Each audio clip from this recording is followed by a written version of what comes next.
میری خوش نصیبی یہ تھی کہ میں نے آنکھ ہی سعودیہ جیسے مبارک شہر میں کھولی تھی۔ میرے والد کی یہاں پولیس میں نوکری تھی۔ پاکستان میں شادی کرنے کے بعد میرے ابو میری والدہ کو اپنے ساتھ سعودیہ لے آئے تھے، اس لیے میری پیدائش مکہ جیسے مقدس شہر میں ہوئی تھی۔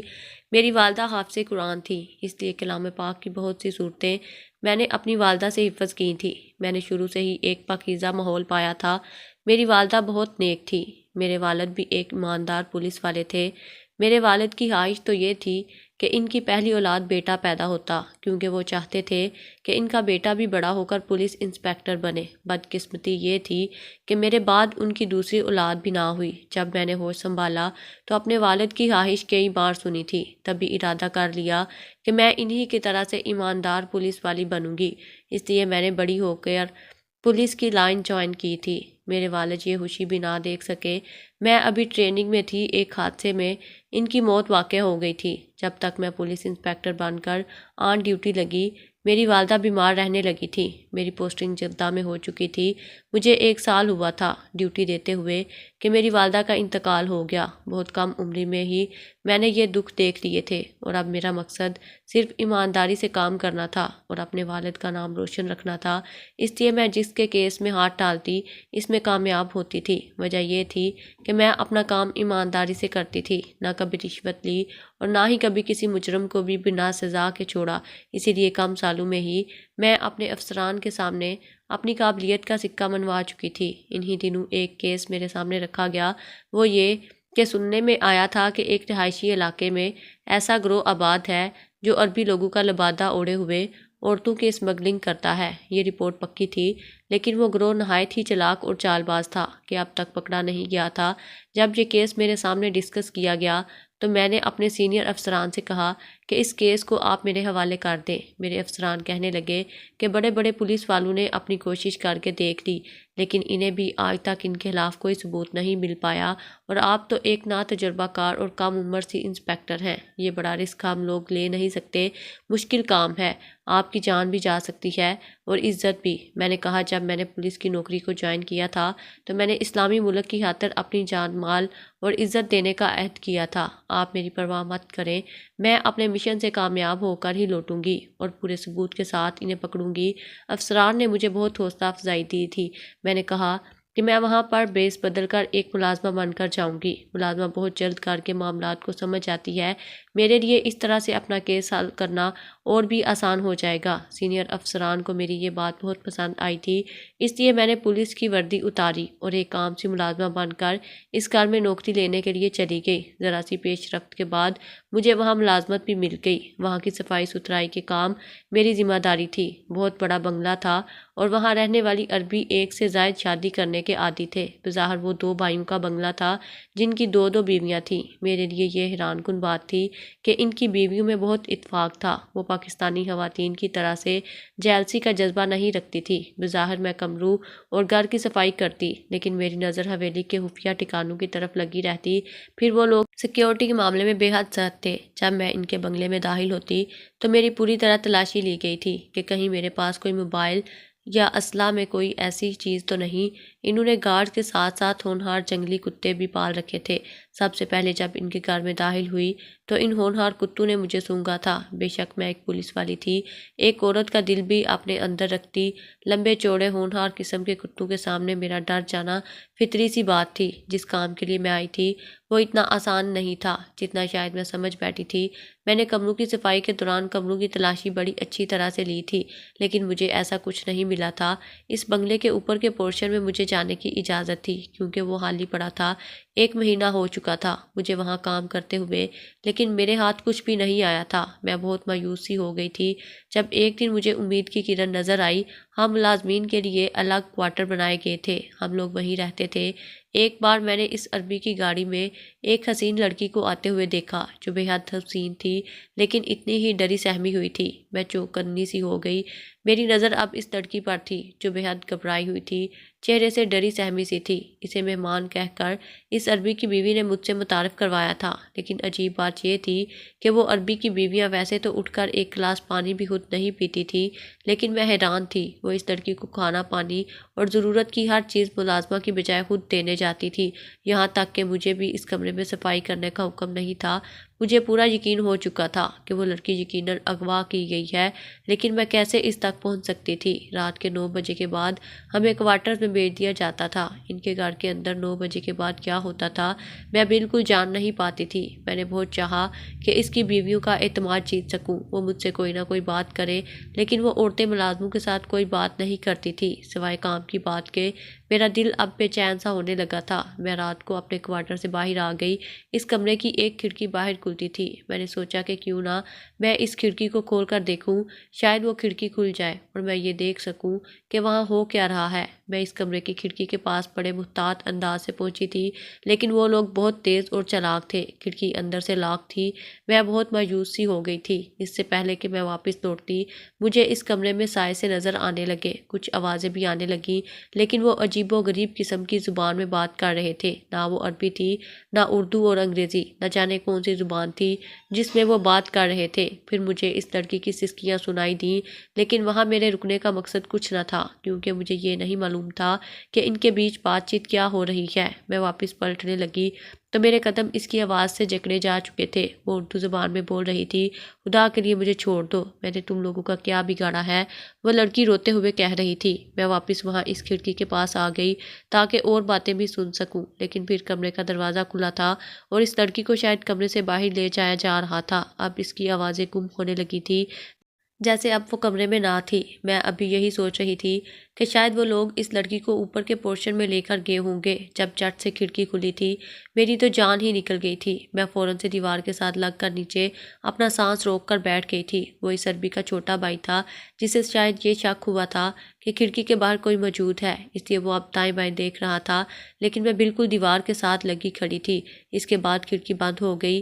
میں نے اپنے سینے پر ہاتھ رکھ کر اپنا رکا ہوا سانس بحال کیا تھا۔ اس کے بعد میں نے اپنے کوارٹر کا رخ کیا تھا۔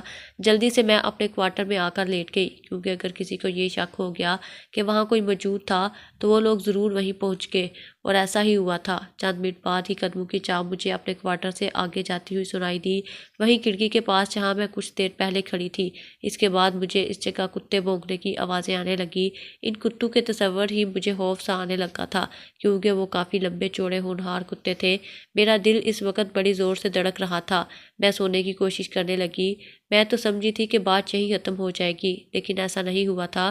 دوسرے ہی دن سب ملازمین سے یہ پوچھا گیا تھا کہ رات کو اپنے کوارٹر سے کون نکلا تھا۔ اس سوال نے میرا حلق خوش کیا تھا، لیکن سب ہی انجان بنے ہوئے تھے۔ وہ شاید ان لوگوں کے سخت رویے کو جانتے تھے، اس لیے 9 بجے کے بعد کوئی بھی اپنے کوارٹر سے باہر نہیں نکلتا تھا۔ وہ عربی بڑے غضبناک لہجے سے ایک ایک کے پاس آ کر پوچھ رہا تھا۔ جیسے جیسے اس کے قدم میری جانب بڑھ رہے تھے، میرے دل کی دھڑکنیں یوں تھی میرے کانوں میں زور زور سے گونج رہی ہوں۔ وہ عربی میرے پاس آ کر کھڑا ہو گیا، مجھے غور سے دیکھنے لگا۔ جتنی دور وہ میرے پاس کھڑا تھا، اس کی نظریں میرے لیے ایک امتحان بنی رہی۔ پھر وہ آگے بڑھ گیا۔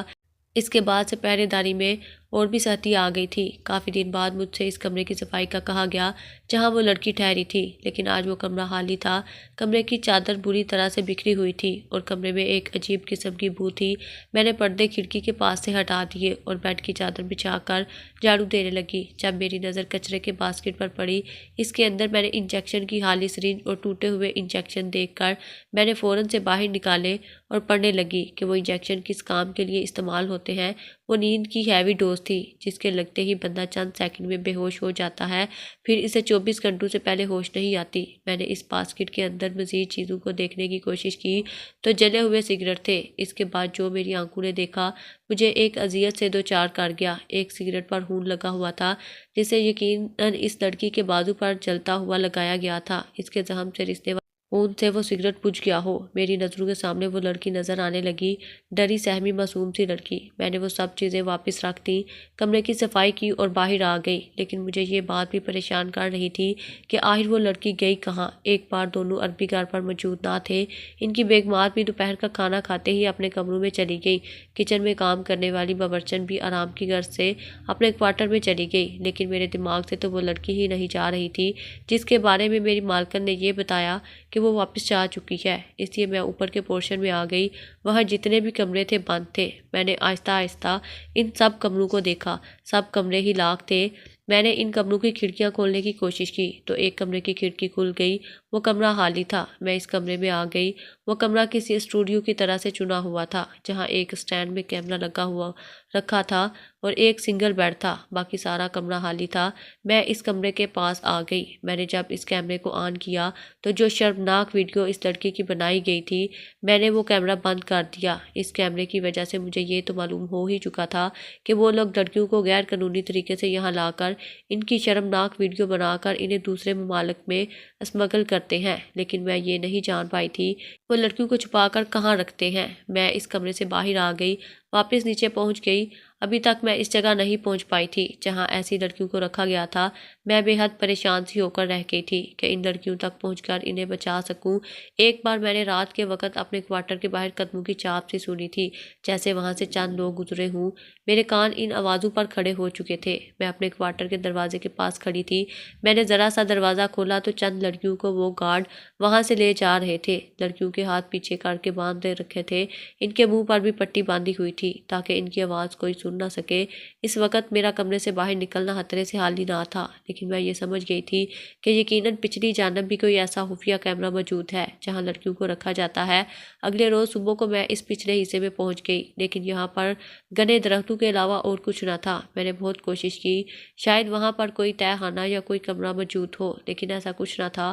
2-3 دن میں اس کمرے کے پیچھے چلی جاتی، لیکن ایک بار ایک دیوار پر میرا ہاتھ جا کر ٹکرایا، لیکن وہ دیوار سیمنٹ کی نہیں تھی۔ میں نے اس لکڑی کی دیوار کو دائیں بائیں کرنا شروع کیا تو میری حیرت کی انتہا نہ رہی۔ وہ بائیں جانب ہو گئی۔ وہ دیوار نہیں، اندر جانے کا دروازہ تھا جو میرے سامنے کھل چکا تھا، لیکن اندر گپ اندھیرا تھا۔ میں جیسے ہی اندر گئی، وہ جگہ نیچے کو ڈھلان جیسی تھی۔ وہاں اندر جاتے میں اپنے قدموں پر توازن برقرار نہ رکھ سکی اور گر گئی اور لڑکھڑاتی ہوئی ایک تہہ خانے میں پہنچ گئی۔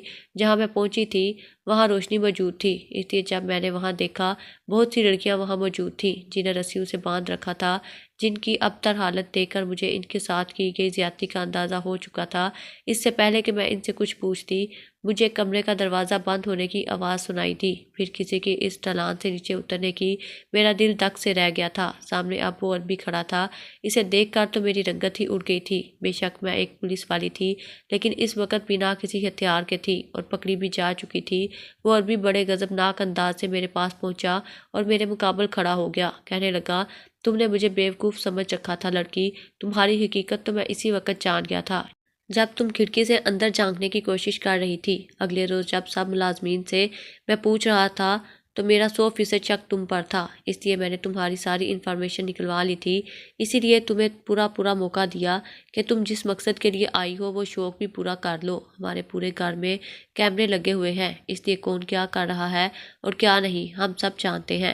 تم میری آنکھوں سے اوجھل ہرگز نہیں تھی۔ یہ سب سن کر تو میں دنگ رہ گئی تھی۔ ایک شخص نے ایک کمینگی بڑی مسکراہٹ چہرے پر سجائی تھی، پھر اپنا چہرہ میرے چہرے کے قریب کر کے بولا، بہت اسمارٹ بننے کی کوشش کر رہی تھی تم، اب دیکھو میں تمہارا حشر کیا کرتا ہوں۔ اس سے پہلے کہ وہ میرے ساتھ کچھ کرتا، میں نے اس پر حملہ کر دیا۔ میرے پاس اسلحہ تو موجود نہ تھا، لیکن میں لڑنا جانتی تھی، اس لیے میں اسے مارنے لگی۔ اسے شاید مجھ سے ایسی امید نہ تھی، اس لیے میرے پنچ مارنے پر دور جا گرا، لیکن اگلے ہی لمحے اس کے گارڈ وہاں موجود تھے جو مجھے بازو سے پکڑ چکے تھے۔ میں اتنی طاقتور بھی نہ تھی کہ ان گارڈز کا مقابلہ کر سکتی۔ وہ شخص اب مجھے ہونہار آنکھوں سے دیکھ رہا تھا۔ اس نے ایک زوردار تمانچہ میرے منہ پر مارا تھا۔ کہنے لگا، کمینی، تو نے مجھ پر ہاتھ اٹھایا۔ پھر اس نے اپنے جیب سے ایک انجیکشن نکالا۔ میں سمجھ گئی تھی کہ وہ نشہ آور انجیکشن ہے۔ میں نے کہا تمہیں شرم نہیں آتی؟ عورت کو بے ہوش کر کے اس کے ساتھ بدکاری کرتے ہو؟ اگر مرد ہو تو میرے ہاتھ چھوڑ کر میرا مقابلہ کرو۔ وہ میری بات پر ہنسنے لگا، کہنے لگا تمہاری باتیں مجھ پر بے اثر ہیں۔ یہ کہہ کر اس نے میرے بازو پر وہ انجیکشن لگا دیا۔ میرا سر چند لمحوں میں چکرانے لگا تھا، میری آنکھیں بند ہونے لگی تھی، ذہن بالکل تاریکی میں جا چکا تھا۔ مجھے یہ نہیں معلوم تھا کہ میں کہاں ہوں، لیکن اپنے وجود کے ساتھ ہونے والی زیادتی کو محسوس ضرور کر پا رہی تھی۔ مجھے لگا میرے رخسار پر کسی نے آگ کا شعلہ رکھ دیا ہو۔ نیم بے ہوشی کی حالت میں بھی اپنے وجود پر دیے گئے زخموں پر مجھے بڑی شدت سے تکلیف ہو رہی تھی۔ جب مجھے ہوش آئی، میں اسی کمرے میں موجود تھی جہاں کیمرہ لگا ہوا تھا۔ میرا وجود بالکل بے جان سا ہو چکا تھا، میں ان کے عتاب کا نشانہ بن چکی تھی۔ سامنے لگے آئینے میں خود کو دیکھ کر میں خوف سے چیخی تھی۔ میرے پر جلے ہوئے سگریٹ بجھائے گئے تھے۔ میری بکھری اجڑی حالت مجھے میری بربادی کی داستان سنا رہی تھی۔ مجھ میں اتنی بھی ہمت نہ تھی کہ اٹھ کر اپنے پاؤں پر کھڑی ہو سکوں۔ میں نے کبھی نہیں سوچا تھا کہ یہ کیس مجھ سے میری عزت لے جائے گا۔ میرے آنسو بہنے لگے تھے، اور جب وہ آنسو میرے زخموں پر لگتے تو مجھے ایک نئی اذیت سے گزار جاتے، جیسے میرے زخموں پر کسی نے نمک چھڑک دیا ہو۔ میرے کمرے کا دروازہ کھلا اور اس شخص کی بیوی اندر داخل ہوئی۔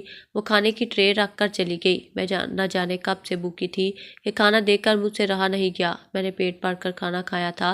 کچھ دیر بعد مجھے 2 گارڈ لینے آ گئے اور مجھے بازو سے سہارا دے کر اس کمرے سے باہر لے جانے لگے۔ میں بالکل بے جان سا وجود تھی۔ وہ لوگ مجھے اس تہہ خانے میں پھینک کر چلے گئے۔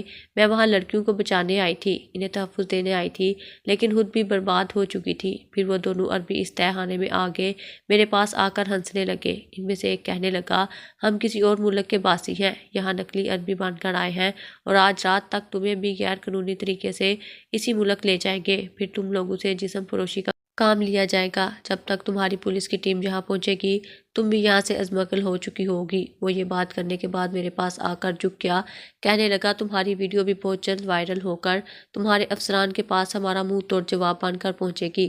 یہ کہہ کر وہ اٹھنے لگا کہ میں نے ہاتھ میں پکڑی پسٹل سے اس پر گولیاں چلا دیں، دونوں بھائیوں کو بون کر رکھ دیا۔ جب گارڈ مجھے اس تہہ خانے میں لیٹا رہے تھے تو میں اس وقت ایک گارڈ کی جیب سے پسٹل نکال چکی تھی۔ وہ دونوں ہی زمین پوش ہو کر تڑپنے لگے تھے۔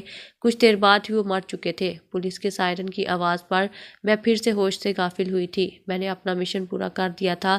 جب مجھے ہوش آئی میں ہاسپٹل میں تھی۔ 1 ماہ لگا تھا مجھے ٹھیک ہونے میں اور اپنی ڈیوٹی دوبارہ جوائن کرنے میں۔ وہ سب لڑکیاں آزاد ہو چکی تھی، ان کی ویڈیو بھی وائرل ہونے سے بچ گئی تھی۔ میں نے اپنی عزت اپنے فرض کی خاطر گنوا دی تھی، لیکن بہت سی لڑکیوں کو جسم فروشی جیسے گناہ سے بچا لیا تھا۔